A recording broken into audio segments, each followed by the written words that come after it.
Ladies and gentlemen, welcome back to another special segment we like to call an elevator pitch. You know his name, you know his game. Hey, Brandon, take us away. Alright, guys, so this movie has like the best opening superhero soundtrack song that's ever existed, Django. So the movie starts out in typical Tarantino fashion where you get the credits before the movie. Then you get to dark night. Two slave drivers, like a line of dudes just walking through the middle of Texas somewhere. A little paddy wagon thing, dude, just like chugging along on a horse, and he gets closer and he gets closer and he gets closer, and the dudes around, they're like, what the f***? I'm Dr. King Schultz, and this is my horse, Fritz. I love that f***ing horse. Probably stole every scene he was in my opinion. People die. Schultz buys Django and then like immediately frees him. By the way, don't drink and smoke a lot of drugs in college, because if you're a history major, you'll end up studying antebellum history, and it's a f***ing nightmare. Wait, I didn't even say the movie we were f***ing doing. God, f*** it. Django and Schultz reign. Oh! Why can't I do this right? What the f*** is...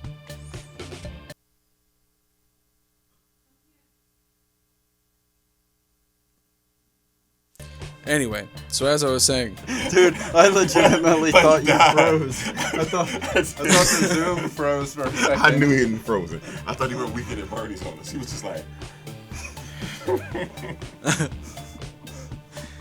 Gotcha. Schultz and Django ride through the night and into the morning. God, I forgot the most important part of this whole scene. People are completely, like, utterly destroyed by the fact that Django's riding a horse. Anyway, so they get to this town, they're in the bar, they come out, they're, like, surrounded by everybody in the, like, town is, like, around this bar, like, hey, we're gonna f***ing kill these dudes if they don't come out of that bar. Schultz is really good at just, like, not getting shot for the most part in this film. Then there's a canyon after they figure that shit out, and he's like, after you're done helping them find the Brittles, you're free, and do whatever the f*** you want, here's some money, like, you'd be good to go. F***ing deal. You guys aren't interacting with me. I need you to interact with me. We're This is a complete train wreck. No, you're doing good, man. Go. No, seriously, please, you're doing good. You're doing good.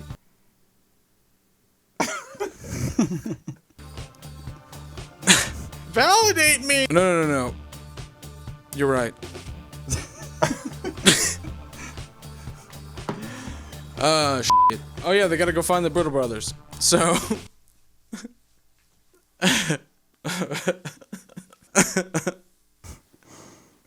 So we're gonna go straight to the arugula plantation, because I don't know what the fuck, I can't pronounce that name. Fuck. Big Daddy! I fucking love that. That's so awesome. So you get to Big Daddy's plantation, and he looked like... How do I put that? He looked like Colonel Sanders, like... Another version of Colonel Sanders. Another version, yes. Another actor playing Colonel Sanders. Yes. And, yes.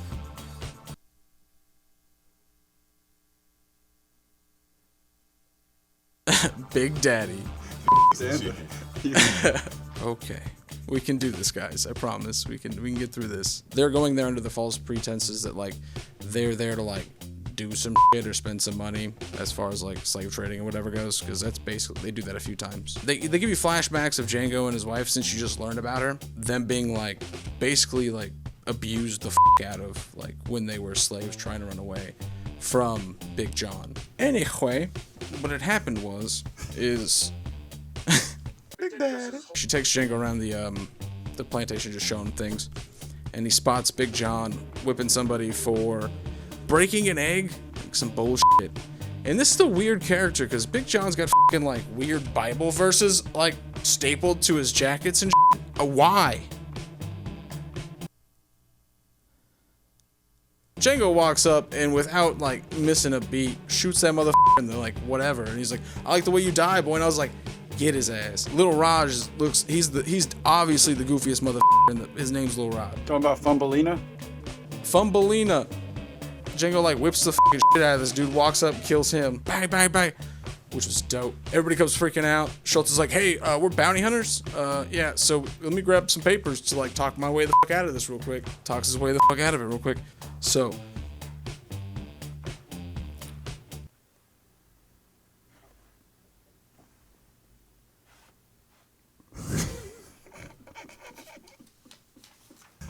This gets to like the Jonah Hill bit. Leads us right to the Jonah Hill bit. I can't fucking see shit out of this thing. There's a montage now. Time moves pretty weirdly in this film, and I like that. Like when you're watching Django, like you get like 6 months of content in like the first hour, and then the last hour and a half is literally one scene. Schultz is like, yo, how about you roll with me for the winter? Through the winter, we'll make a lot of money. Then we'll go to Greenville and do what we gotta do. So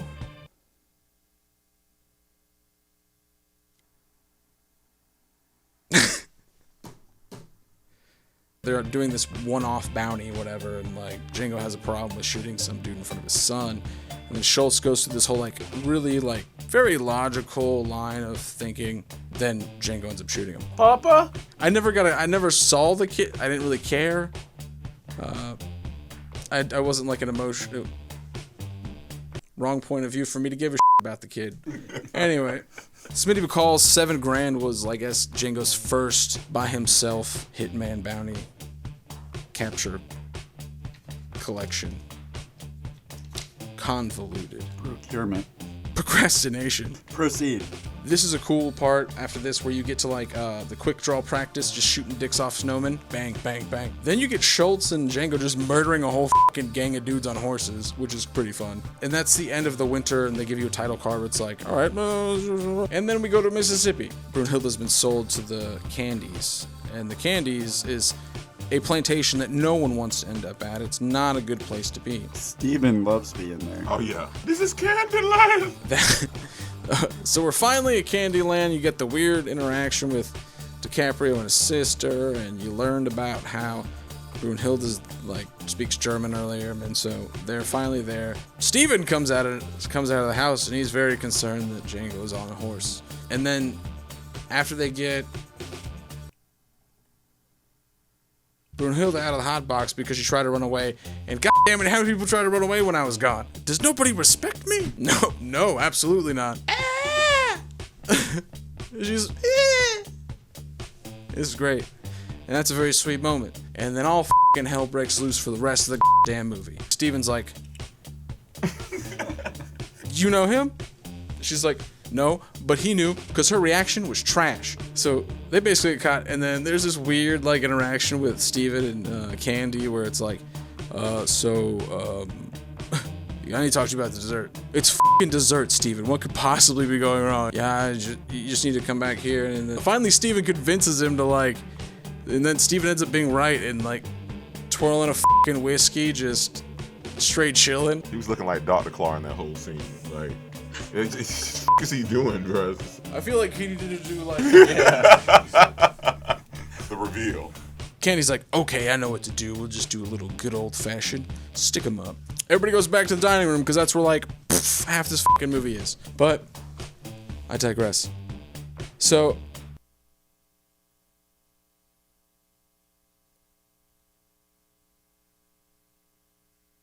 I got you. So we're back in the dining room, the room of where people eat. Here we go. What's his name? Butch popped out of the fucking something with like 2 sawed-offs. Like he's just like, yo, and then they're just like, ah, slams his hand down on the table, cuts his hand. By the way, everybody's smoking red apples this whole time. There does not another cigarette that exists. Blood everywhere, blood all over Brunhilde's face. He's like, so you're gonna buy her for $12,000? Fuck, I guess. Schultz is sitting there and like while Candy's like signing and stamping things. And Schultz is sitting there and he's like having flashbacks to seeing that dude get ripped apart by that dog. And like there's a harp playing Beethoven in the back. And so he like gets up and he like walks up to he basically just walks up to this harp player. He's like, if you fucking keep playing Beethoven, I'm gonna kill you. And this is where Candy like realizes like, hey, I can fucking just he's gonna fucking walk balls first. That is what Candy's about to do. Candy's walking balls first. He's like, you know, in the Chickasaw County, you know that a deal isn't actually a deal till you shake my hand. You little fuck, I beat you. And he goes up to shake Candy's hand, and that cool ass pocket jacket gun just ba-bang, shoots him right in the flower.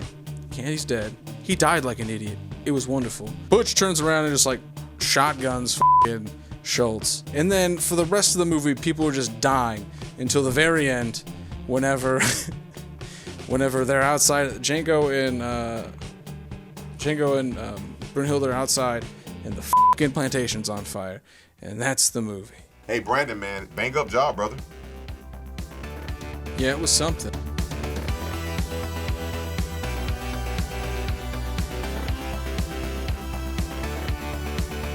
Why don't you subscribe? It'll last longer.